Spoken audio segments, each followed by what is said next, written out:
आंबेडकर म्हणजे आधुनिक भारतातील प्रोमेथियस तर विश्वनाथ शेगावकर शिवाजी महाविद्यालय एकूण 70वा महापरिनिर्वाण दिन स्थानिक श्री शिवाजी महाविद्यालयामध्ये साजरा करण्यात आला आहे।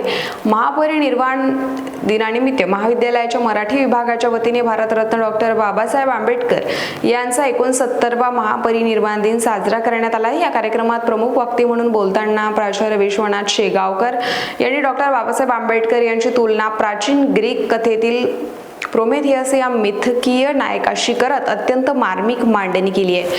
ते म्हणाले की ज्याप्रमाणे ग्रीक कथेनुसार मानवजातीच्या रक्षणासाठी प्रोमेथियसचा आविष्कार झाला, त्याचप्रमाणे आधुनिक भारतात अस्पृश्यांना मानवी हक्क, स्वाभिमान आणि अधिकार मिळवून देण्यासाठी डॉक्टर बाबासाहेब आंबेडकर यांचा आविष्कार झाला। बाबासाहेब केवळ दलितांचेच नव्हे तर संपूर्ण समाजाचे जगभर नेतृत्व करणारे महान नेते होते आणि ते एकमितीय नव्हते, बहुआयामी व्यक्तिमत्व होते, म्हणूनच ते प्रसिद्धही झाले असेही त्यांनी बोलताना सांगितलं आहे। गांधी, नेहरू आणि आंबेडकर यांच्या वैचारिक योगदानातूनच भारताला अभूतपूर्व राज्यघटना मिळाली हे अधोरेखित करून हे नेते परस्परांचे केवळ विरोधक नव्हते तर द्रष्टे समविचारी नेतेही होते असं मतही त्यांनी यावेळी व्यक्त केलं आहे।